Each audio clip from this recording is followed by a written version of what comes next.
Welcome everyone to the third Tempo Dialogue. For those who've been here before, you know what to expect. We have quite a few new people today. We are a group of physical scientists, social scientists, and musicians trying to work together to find ways to change the emotional climate about climate change. To look at the psychological reasons we're not acting on it and ways in which music can make a difference. Today, our dialogue is around the history of music and social movements, looking at the ways in which the music affects us looking at the experience that was had in the civil rights movement in the United States, as well as a look at the physiological issues that arise with music that give us that sense of connection and facilitates the emotional changes that are going on. So we have two people to talk with us today. I guess I should have begun for the new people. I'm sorry, my name's Lucy Jones. I have a background as a seismologist. I am now working a lot in climate change issues because what's coming from climate dwarfs everything that the earthquakes could do. And I have been organizing this project. Our first speaker today is going to be Shawn Kirchner. He's a composer, arranger, songwriter, singer, pianist based in Los Angeles, whose choral works are performed throughout the world. He has an undergraduate degree actually in peace studies, which included the history and techniques of nonviolent social movements, such as those led by Gandhi and Martin Luther King. He's been a member of the Los Angeles Master Chorale since 2001 and enjoyed an enduring creative relationship with the musical director, Grant Kirschon, culminating in his tenure as the Master Chorale's Swan Family Composer in Residence from 2012 to 2015, which is where I first heard Shawn's work. He also has collaborated with such leading ensembles as Conspirare, Santa Fe Desert Chorale, San Diego Master Chorale, Cora Allegro, Atlanta Master Chorale, and Tonality. And he's going to talk to us today about some of that history with the civil rights movement and the role that music played in that time. Shawn? Unmute. Thank you, Lucy. It's great to be with everyone today. I'm really excited to talk about Bernice Johnson Reagon today. And we heard an arrangement of hers in the opening song. We woke up this morning with my mind stayed on freedom. I've been thinking a lot about her for the last couple of years. I first became aware of Bernice Johnson Reagon and her work through my high school English teacher back in Iowa. We did a seminar on the civil rights movement, and I vividly remember her interviews because I was a musical young person, but also the way she described the power of song in the civil rights movement was just amazing, and I'm excited to talk about that today. She's also been on my mind more recently because the social justice movements of the last several years, I've been interested to notice that they have used chant more than song. And I'm intrigued by that. And as we're starting our own movement, I think that's a good thing for us to be thinking about. We've talked about the emotions of energizing for climate change, which includes anger, but we've also talked about inspiration. And I think inspiration and melody have something to do with each other. Anyway, a little bio of Bernice Johnson Reagon. When she was yet a college student, she was recruited by the Student Nonviolent Coordinating Committee in her hometown of Albany, Georgia, to form a quartet. They recognized her talent. She started leading at mass meetings, in the jails, at the churches, and she was very active in the civil rights movement. She then, in 1973, founded the singing group Sweet Honey and the Rock, which has had decades of amazing influence in America and world culture, singing songs out of Black tradition, but including all kinds of cutting edge issues, keeping alive all the social change. And she's currently retired history faculty of American University in Washington, DC. But she herself is an amazing history book. I have been really fascinated to reflect back on her work through some of her amazing interviews and how it applies to our work, which I think is really amazing to consider the overlaps. She talks about songs forming community. And she came from a really strong community. She eloquently describes the strength of her community in Albany, Georgia, which was partly formed in song, group singing, congregational song, and church. Because of that common culture, when they began to protest together, they had this whole bed of songs that they already knew together and could amazingly sing together, or songs that they could transform, change a word, and make it apply to the new situation. I'll just give a brief glimpse to Bernice Johnson Reagan talking about that moment for her.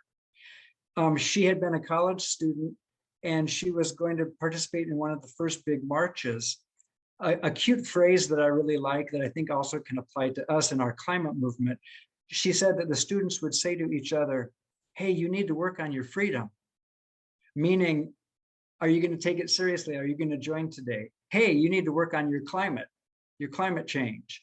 But anyway, she said she was too afraid to look back because she said nobody was coming from the classrooms. So she got several blocks toward the march. Her friend standing next to her, Annette, said, "Bernice, look back." And she saw people streaming blocks back all the way to the university.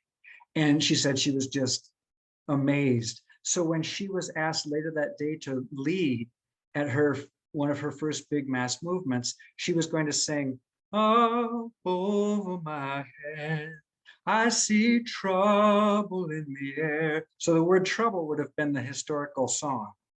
But she said, "I looked and I didn't see trouble anywhere. All I could see was freedom." So she sang, "Up over my head, I see freedom everywhere." So this is an example of taking a song that the community already knows and transforming it for what you need. And that's a question we can just ask ourselves in this movement. What songs are widely known that we can use together to further our cause? Another of the issues that she talks about is power. Oh my goodness, my dog. She talks about claiming space through song. In the South, segregated South, they literally were claiming space that was not available to them. And she said that our song traveled out beyond our bodies, so they had to touch the air before they could touch us. And there was safety in that. But I asked the same question for us. How do we expand our space in this movement? Our songs, our ideas, our visuals are claiming new space that has not been claimed yet, in new minds, in new countries, in new sub-communities. And then the last thing I want to talk about, and then we'll hear a clip from her describing it herself, is the notion of transformation and leadership. And I'm really excited about that, thinking about, because of Bernice Johnson Reagan, I've thought about my own participation in climate action work as being transformative. It's not just something I might do or a decision I might make. What about me becoming a new person in this process?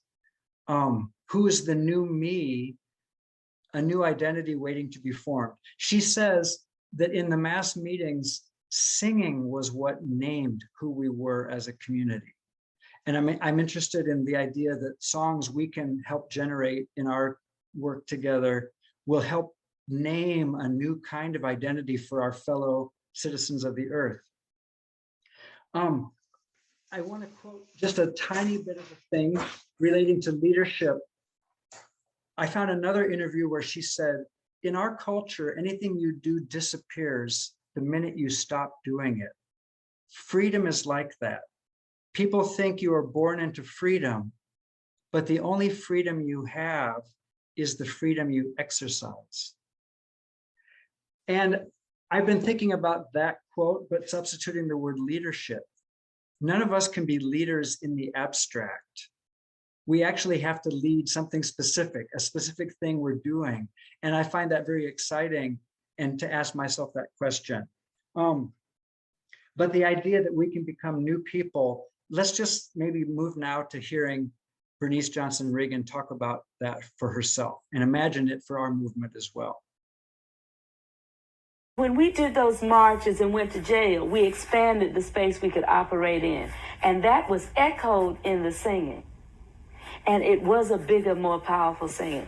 The voice I have now, I got the first time I sang in a movement meeting after I got out of jail. Now I'm describing to you, I'm past that first meeting in Union Baptist. I've done Lift Every Voice and Sing. I am a song leader. I lead every song in jail. And it's not the voice I have. I did not lead the songs in jail in the voice I have now. And the voice I have now, I got that night and I'd never heard it before in my life. And they did what they usually do. They said, Bernice, would you lead us in a song? And I did the same first song over my head, I See Freedom in the Air. But I'd never heard that voice before. I had never been that me before. And once I became that me, I have never let that me go. And I guess what I like people to know when they deal with the movement is that there are these specific things, but there is a transformation that took place inside of the people acting that need to also be quantified in the picture, because that's the only thing I remember. And the singing is just the echo of that. And if you have a people who are transformed and they create the sound that lets you know they are new people, then certainly you've never heard it before. They have also never heard it before because they've never been that before.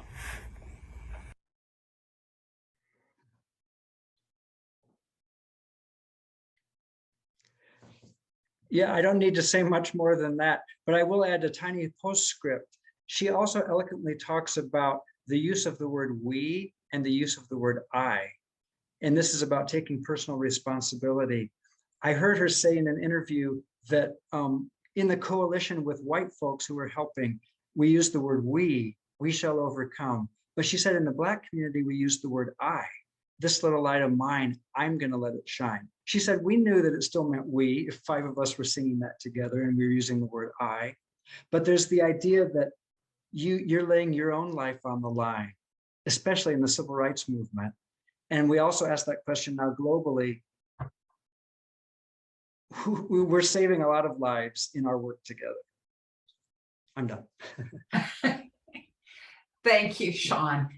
I think it's important for us to look at what happened then. It's one of the most powerful examples of music helping create a movement and keep it going. But I also want us to look a bit at the physiology of how music is affecting us. And we're going to turn to Makiko Hirata. She's an international pianist and a recording artist with 10 released albums. And calls herself Dr. Pianist on a mission to promote the power of music to heal and unite us. And in addition to her concerts, she collaborates with neuroscientists to quantify the benefit of music and promote music as an overlooked social resource through speaking engagements, workshops, and writing. She's also a US-Japan Leadership Program Fellow. And she's joining us today from Tokyo and going to bring us through some of the deeper levels of music in our bodies. Makiko.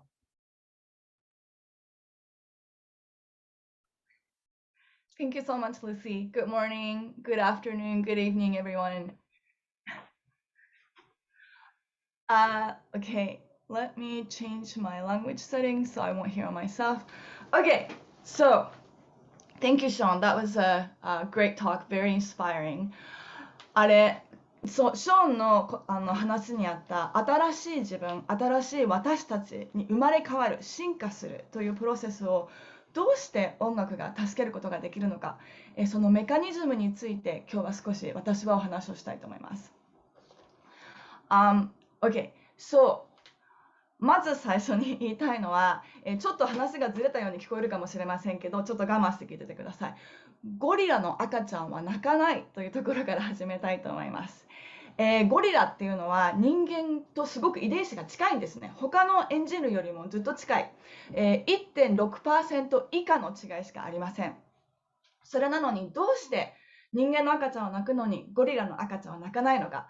私が言うことは、山際十一教授、京都大学で総長してた方ですね。彼は人類学者なんですけれども、彼の研究に基づいています。彼が言うところによると、人間の赤ちゃんっていうのはお母さんの体重に対してものすごく重く生まれてくるわけですね。そしてほとんど筋肉がない状態で生まれてきます。それに対してゴリラの赤ちゃんっていうのはお母さんの体重に対して They are born very light relative to their mother's weight, and they have muscles. What this means is that baby gorillas will be together the whole time with their mothers for the first year because the mother will hold the babies for one full year. So they don't have to tell their mothers about their food or their diapers or whatever, or toileting. But for humans, it's hard for mothers to carry the babies the whole time. So it means that the child rearing should be done jointly by many people. That is why they are sometimes not held by whomever, and they have to let adults know that what's going on. And in this sense, hearing is important. And because the human babies are taken care of by many other people, they want to see who's approaching. Are there enemies, or are there the people who's going to protect me and take care of me? So human babies do that using their hearing capability. That's what Dr. Yamagiwa says. There are many studies that back up this. But first of all, why don't we take a look at this as an example?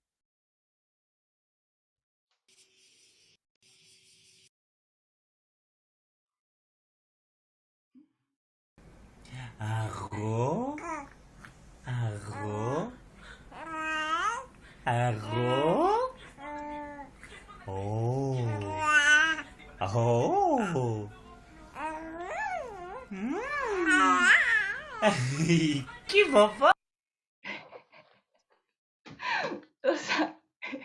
すごいこの録音何回も聞いてるんですけど So I've been hearing this over and over. This is a very nice example. Humans, even before they start speaking, they actually listen to inflection to understand each other's emotions. So that's how our brains and our voices and everything are designed. And there are various studies, once again, researches about this topic. I would like to talk about three. First of all, how human ears are designed. We have this area called cochlea, almost like a snail type of thing.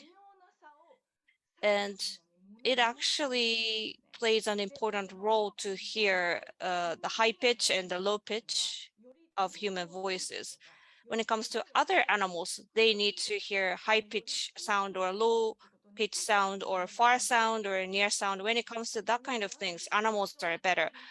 But when you study that part of our ear, human hearing really listens to slight difference in pitch. And also when you hear different sounds at the same time, we can distinguish different sounds. And as far as we know, we are far better than other animals in that sense. When we are to show our emotions, we use our inflections. So that's a good example. And Dr. Yamagiwa says that even before words, we use already pitch and inflection to communicate with each other. And that actually is the base of music.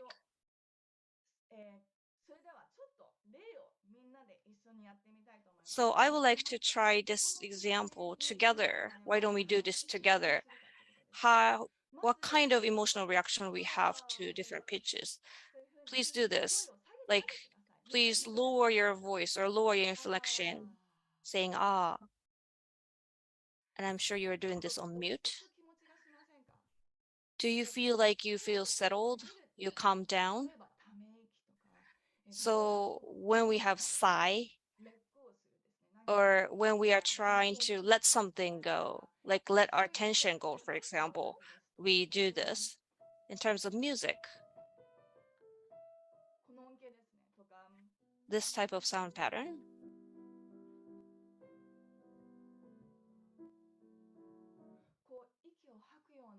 So it's almost like exhaling, and there's a little bit of sadness that we can embrace here. Now, why don't we go higher like this?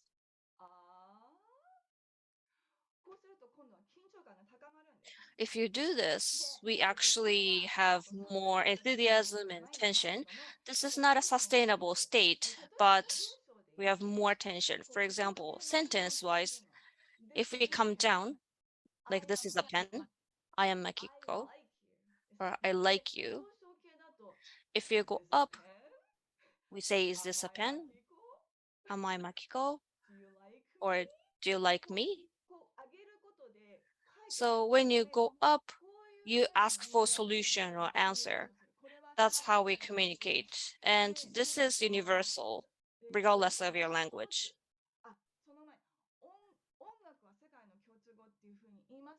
And we often say music is the lingua franca of the world.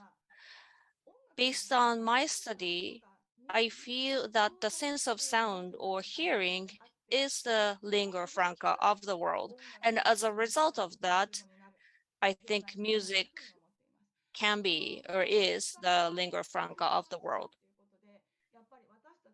And we share this sense of music so that there's a feel of unity. So as Shawn said, the new me or the new us evolve and change, that type of thing. And also regarding this common feeling with the sense of sound, let me talk about that.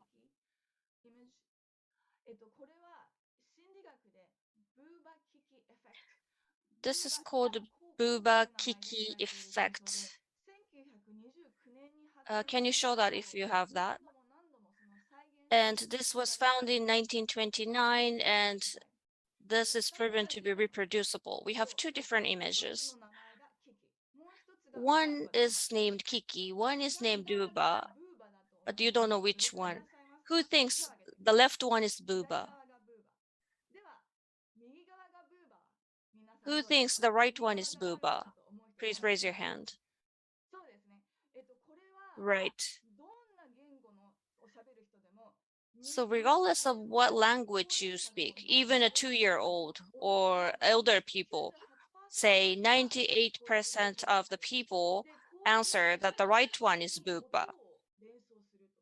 So when you think about shape and sound association, we see such a big commonality among people. So that was another example that I wanted to share. The sense of unity created by music gives us the feel that we are all brothers and sisters.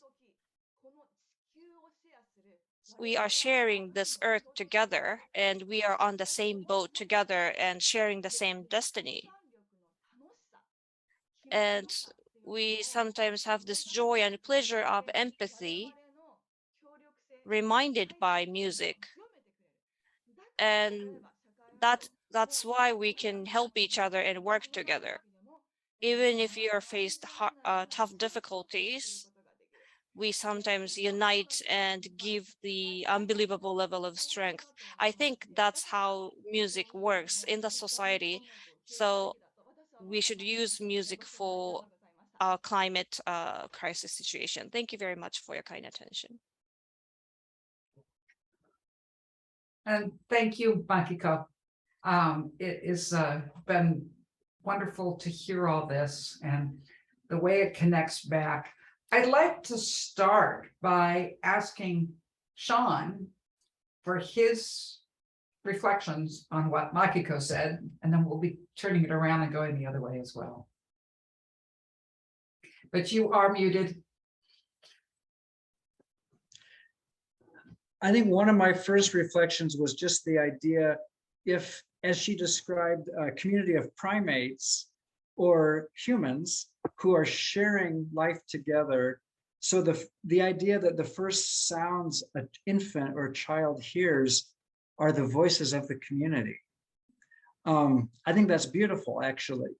Not a single voice, but a collective voice. That's one of the first things that comes to me, is just the idea that our voices together is such an elemental part of being human. And I know Bernice Johnson Regan would completely concur with this idea. You are a choral composer, Shawn. You're interested in that shared voice. Yeah. Makiko, you have a response? As I just jumped in there because you're muted too.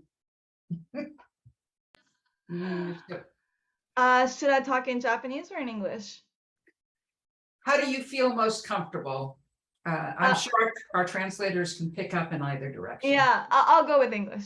Well, no, so all of this ties together. And, you know, there are so many of us that are making this realization nowadays with the overwhelming challenges that we're facing, starting with the inequality and climate change and all these things that seem so systematic and that seem so beyond us, right?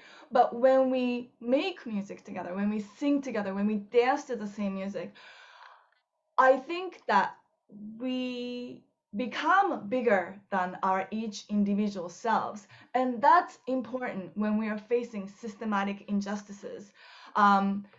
Yeah, it's really empowering, like in Shawn's example, or, you know, my little clip with the baby and the father. You know, we're meant to connect with each other. We're meant to realize our interconnectedness, not just with each other, but with our surroundings, our environment, the nature, the Mother Earth. Yeah, it makes me very happy to think about it.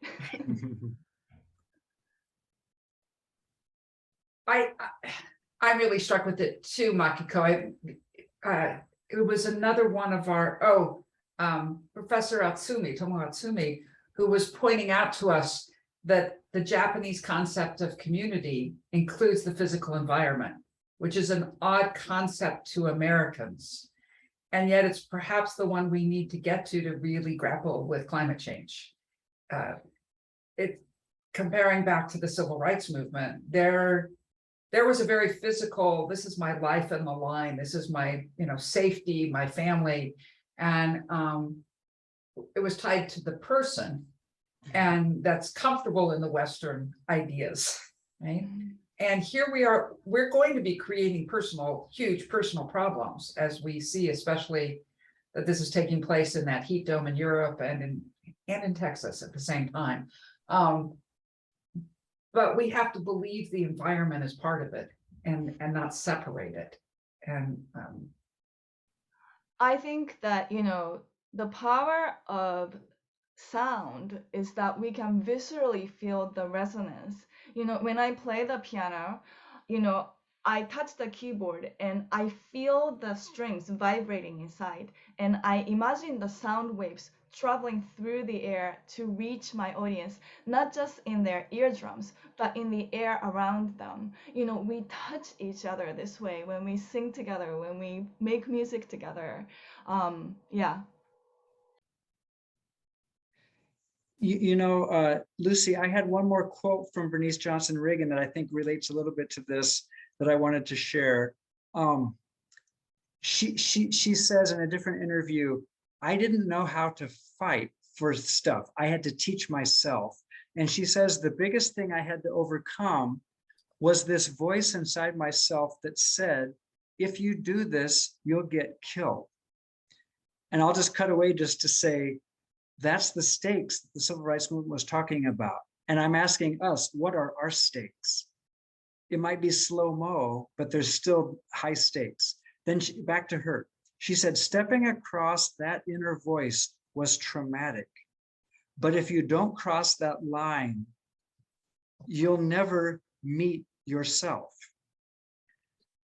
She said, the older generation has told you what they have learned about survival. You have to break ranks with it or you will never meet yourself. And I was intrigued by how that applies to us. We've inherited a certain line of thinking about how we relate to the earth or things. If we don't break ranks with it, we will never come into our own in this new way. Yeah, and what we're wanting is the music to help us break the ranks. Exactly. To move to a new place. You know, I think we have a good group of people here with us today, and I'd love to hear comments that people have. Perhaps if we stop pinning the three of us, we can see everyone a little more clearly, and see if there are others here who'd like to contribute to this discussion and their reflections or questions, or how has this pulled out for you? I hope you know there's probably the easiest way with this larger group is to use the raising hand at the bottom. I'll do it here as an example. It's at the clip at the bottom. But if you do that, we aren't too large a group to be able to go through this.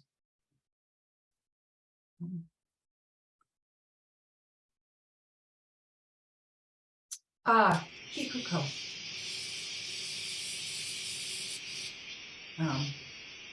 Yeah, so Kikuko Maruo.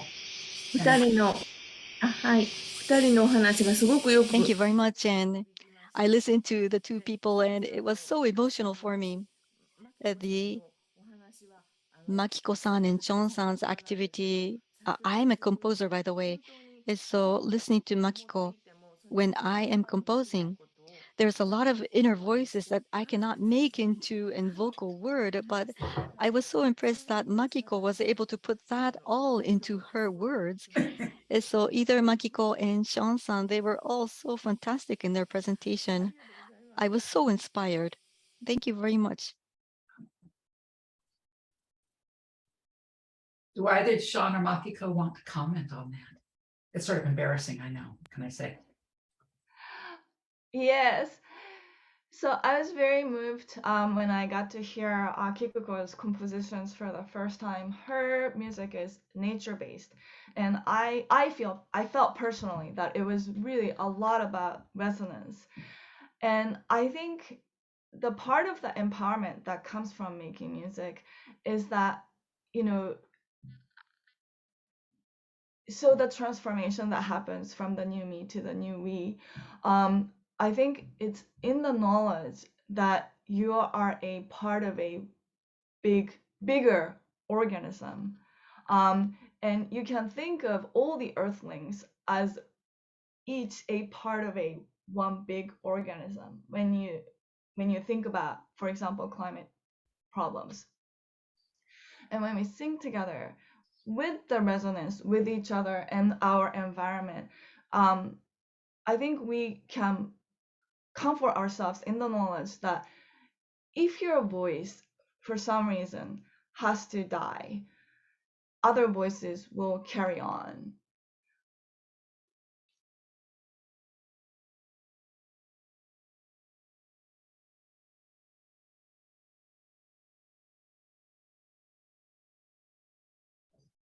We have a reticent group today. I want to remind that one of the things that we're trying to do here is to encourage creation of music that spreads out way beyond us. You know, we are only going to get somewhere when it becomes too large a movement to be able to hold on to and to see what it is. Allison. Hi, everybody. Shawn, Makiko, thank you so much. That I took so many notes, and I am going to take a long time. I think probably some people's reticence is just the digesting period. It's really lovely to have some information to really go away from this experience and think about farther. I'm wondering if either Shawn or Makiko might have thought at all about how to harness once this groundswell happens, once we have these this community build of energy and interconnectedness. Have either of you thought about actionable items that could follow quickly on the heels of that if people are gathered together? I'm trying to think of even in small community ways, because Lucy, I hear what you're saying about something getting so big. In the meanwhile, though, I think there's such huge power in small communities getting together and doing things, and wondering if either Shawn or Makiko or anybody else here has thought about something that follows naturally, or some epiphany they've had about how to maximize that energy. If you guys aren't ready, I guess that's when I'll jump in on, because of the Tempo Toolkit. We are in the process, almost done, of putting together material from the scientists and the social scientists of sort of what are these key issues that need to go forward. And one part of it is really specific actions. And Neil Fromer, who then I think he's on today, has given me a lot of good input and directed us to a really good half-hour lecture about what can make a difference. And actually, I don't know, Isa, if you can find it quickly, we should share that in the chat, but we can also give it in the follow-up information. And there's an individual thing that we can do, which is electrification. It turns out that electrical appliances are so much more efficient than gas-fired one, that if we all were to say, okay, I'm just going to make a commitment that not buying new things, but when I need to change, when I need to replace an appliance, I'm going electric. And if all of us did that, it would be enough to meet our emission reduction goals. If you then take your electric grid and go towards renewable sources, you get even more. Right? So there's actually a really concrete individual thing to do. But the other one, as Paul Slovic has told us, the first thing you got to do is make a group, because it's when we do it together. That's, of course, where the music holds that really special role. But, to talk about it too, one of the problems we have is that nobody talks about the climate problem. We feel overwhelmed. What can I do? We're embarrassed. That's the new me that we've got to move to, is one that's going to be talking about it and not allowing it to get hidden. But we will follow up very soon for everyone with this Tempo Toolkit, with a few individual things to be done, as well as these big social science nuggets about what have been the impediments to doing it. So soon. Megumi Ishimoto, your hand is up. はい、ルーシー、ありがとうございます。ショーン、ありがとうございます。 Hello, Shawn, and hello, Makiko. Thank you very much. So I am a person working in social changes. Listening to you was very impressive. And Makiko-san, I noticed a lot from your speech. So I've been working for females empowerment in the disaster zone or after post-disaster. So just 3 days before, I've been visiting such sites, and I was meeting in single mother and in low-income people, or I've been working for the interview in those areas. Those mothers were raising disabled children too. So I was going through the interview, and after the interview, I make it into a typing. So what was impressive was about what Makiko-san mentioned about the inflection of the voices that they were speaking. So when the people were in negative cycle within their lives, or there are people, a group of people who are vibrant, they have an image that they are trying out to crawl up from this dismay. And they have different tonality, they have different inflection. So those people who are trying to do something for themselves to crawl up, and they try to set up a group. The message that they are sending out is very positive. So they are in difficulties, but they're ready for breaking up the difficulties. And the way they communicate, the resonation is so different. Therefore, I learned a lot from Makiko, what she has been saying about the tone and inflection. And such a tone, the sound itself is very persuasive. So climate change is a very big dismay, very big difficulties. However, it's not just that you should only look and read the languages, but you should just voice it out, and that will make some differences. So by noticing that, I'm very much inspired. I'm so excited about this thing that I've just noticed. Oh, do you want to go, Megan? Go ahead and respond, Makiko, and then it'll be Megan. Okay, just very quickly. So I do a lot of research. I like to do research. So I do research on stage fright as well. And perhaps, what I found there can relate to what Megumi-san just said. So it's this. When you're nervous, you're definitely not smiling. But when you're smiling, your body is relaxed. So if you force yourself to smile, then you can actually make yourself relaxed. And I think maybe the same thing can apply here. If you found this out, Megumi-san, perhaps you can encourage the interviewee, person you're interviewing, to talk in the manner that the positive people talk by doing it yourself, so that they can imitate your vocal range. Things like that, little awareness like that, intentions like that, I think can change the world. Megan. Unmuting. To what Makiko said, they're doing studies with the way you say words with inflection and tone and sound, and also paralleling that, the kind of words you use when you talk to water or talk to plants.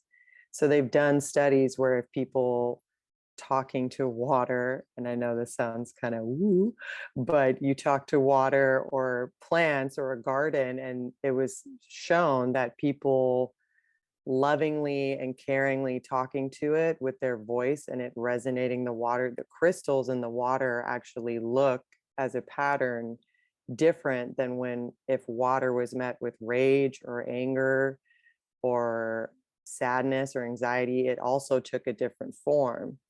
And so when you think about us being in these bodies, we're mostly water. So when we receive music and sound, or even you people you love, if they're irritated, you feel that right away, because our body is like a water receiving vessel, absorbing the sound in such a way where it actually shifts our chemistry when receiving it. So just like with Makiko, when you're talking about the piano and it actually going into the air and us absorbing what those frequencies sound like, it's actually very reassuring for me, because music and choral voices, like what Shawn is talking about, that has such a permeating effect on people's bodies and their psyche that you physically feel different afterwards. It's just no way around it. That's just how we're built. So I think there's hope in that, knowing that those things are coexisting. Emiliano. Hi. For a moment, I remember reading the story of the first Greenpeace activists when they were protecting the whales. They would play the music to the whales underneath the ocean's water. For a moment, that image came to my mind. That's a wonderful conversation. Thank you, Makiko and Shawn. And I actually had a question for Shawn, because I was so inspired by Barney's Johnson Reagan. And I'm curious if at some point we could invite her to one of these meetings, and I really want to hear her singing. Do you think, what would be the Barnice of today? And also, do do you think that today we can have the same feeling of collective efficacy or efficacy and agency that people had it in the 60s, in that time when Bernice was fighting for her rights and for her people? Can we have that feeling of efficacy today when talking about the threats that we are facing as humanity? First of all, it would be completely fabulous to have Bernice Johnson Reagon join us. And I would be honored to be a point person to see if we could make it happen.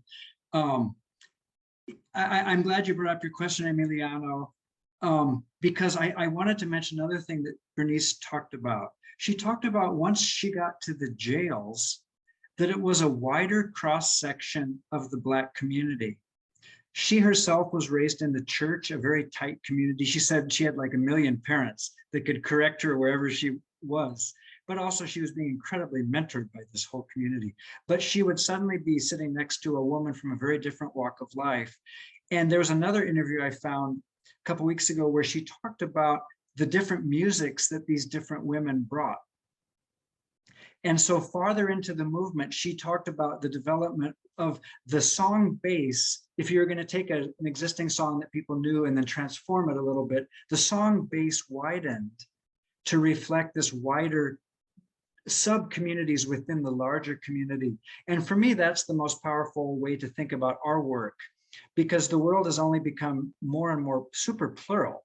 I mean, the world is as divided into precise niches as it's ever been. So that's why I think for us in this movement, we're thinking both and. Yes, we want to inspire a generation of, can we hit the golden little spot where someone in our community is lucky enough to be inspired with a song that everybody in the world clicks with? Or more likely that we'll have 100 songwriters or 100 composers that can click with smaller sub-communities. And that's equally fine, because we really want everyone in our tent. So I think the civil rights movement shows both paradigms, that there is strength when there's that common culture that everybody knows. But there's also ways that we can honor sub-communities. Tomo Nishihara raised his hand. Hi, thank you very much. Makiko-san, thank you very much for your nice presentation. I just want one comment. Actually, Professor Yamagi, one of my direct professors, I know pretty much what he has done, what he's talking about. Yeah, of course, gorilla's baby do not cry just like human babies, but actually, I have been one of the gorilla researchers, but gorilla babies also shouting if the baby is left behind alone, not like crying just like human babies. So just do not misunderstand. They are also, if they have a problem, they are screaming. That's issues. But at the same time, Professor Yamagi was also talking about gorilla is singing, actually humming in the wild. He actually listened, one of the male gorillas singing just like folk song of Eastern Europe. So I understand in the music, maybe gorilla is one of the animals, one of the origin of the music. And then I understand human being, and then gorillas evolves to human, and then human beings in the music is one of the very special characteristics of human beings, and then music have a special power among ours. So we can use it. I fully agree with you. But at the same time, somehow we have to think about deaf people who cannot listen anything. Yeah, of course, they are minority people, but they cannot, unfortunately, share our music power. But of course, we have to add their intention against climate change somehow. This is another issue. Thanks so much. Can I just quickly comment before Dwight? So yes, I think there is a danger in separating the humans from the rest of the animal kingdom, in order to identify ourselves. And I appreciate, I actually have gone to YouTube and listened to gorillas humming as they are eating and all these things. Yes, and so I'm not saying that we're the only musical animals, but I was just basing it on some of the Professor Yamagiwa's essays. But thank you for your comment. And also, as for the deaf people, there are concerts now where the organizers have the hearing impaired people hold like balloons and things like this so that they can experience the music through vibrations. Helen Keller also said how she appreciated Beethoven's symphonies by touching the speakers because she could sense the sound patterns in the vibrations. But again, there are 1% of our population, I understand, doesn't really show the same kind of reactions, physiological reactions to music stimuli the rest of the populations do. So there are always outliers, there are always anomalies. I agree with that. But in generally speaking, throughout our history, music has played this function, and I think we should really look into using it. Thank you. I'll also comment, I have seen music, it was actually in a religious setting being signed. But the signing was done in rhythm. And you could see that there was a feeling of the music coming through by the place of the rhythm. Dwight, you've been very patient. Let's move on. Oh, thank you. This has been so fascinating. I have two questions. The first one, I would be really interested in hearing your recommendations about your favorite resources that show the best research that's been done about the impact of music on both on the brain and resulting behavior in the end. There are lots of resources and it's hard to kind of sort through those. So I'd love to hear recommendations or share a list of some sort.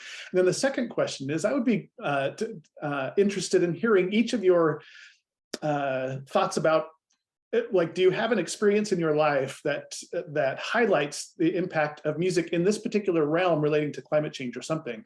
Like, is there a particular experience that you remember as being especially meaningful or impactful on yourself?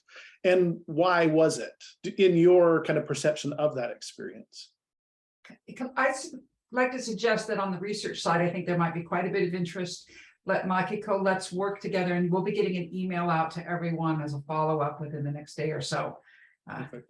But then I'll hand it back to you for the second question. So can I go first, Shawn?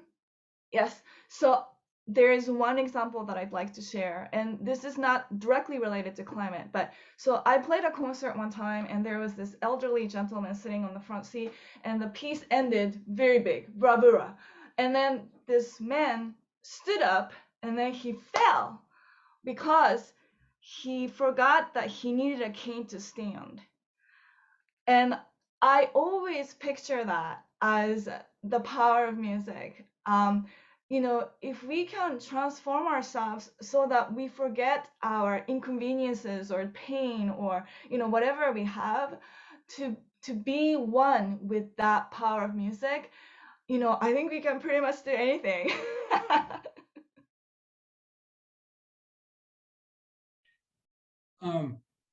For me, a general feeling of how strong music is, I once attended a Pete Seeger concert on the north side of Chicago right after filming a home birth, believe it or not.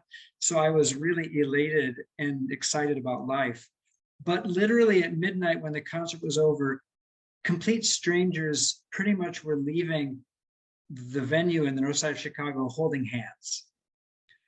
And it takes a lot of energy vibration to get to the point where strangers would honestly want to hold hands with each other almost. It was to that point where people were in the streets. So music is almost like a drug in what it can do to people.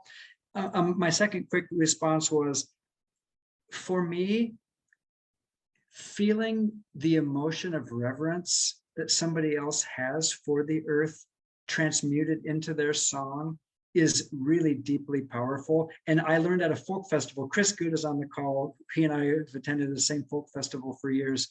I learned this song from a Quaker singer-songwriter, and I can only remember a couple lines right now, but it's talking about the earth. This is my home. This is my only home. This is the only da-da-da-da I have ever known. And for me, just the idea, this is my only home. I have nowhere else to go. I can't ruin this. For me, for that human being to put his or her reverence, whoever was the original songwriter, for their reverence to transmute into that melody and into those lyrics, it touches me and lights up that part of myself. And to me, that song is very sacred to me because of the way it captures, this is my only home. I owe everything to this planet, everything. To me, that says a lot of what we're going to connect with to fuel our work together.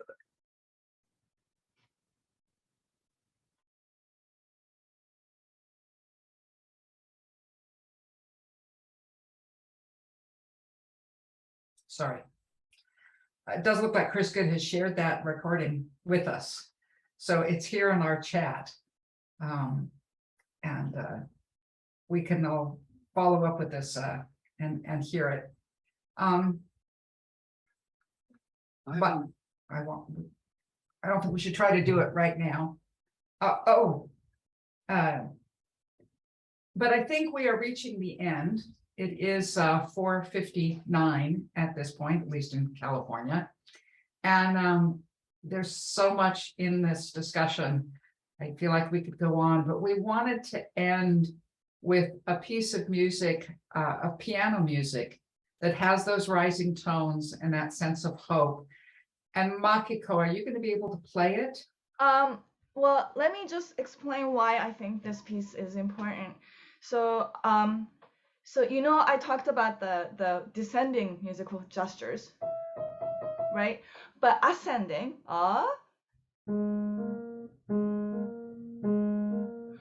so this sort of quest, the yearn, and there's a piece that incorporates this amazingly appropriate for this topic. It's called Sad Bird, written by Maurice Ravel in France during the 19th century.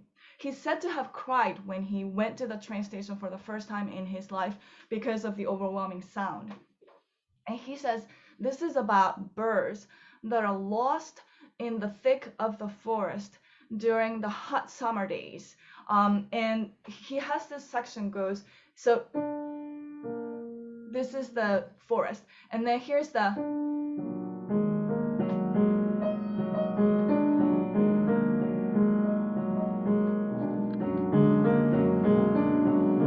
so this rising figure keeps going throughout the piece. And I feel like this reminds me of Rachel Carson's Silent Spring, where you don't hear the birds anymore. And I just want you to hear Ravel playing this piece in 19th century, almost foreshadowing the problems that we're facing today and asking us what we're going to do about it. And as we finish out here, we will end with this music and then close. And you might want to switch to the original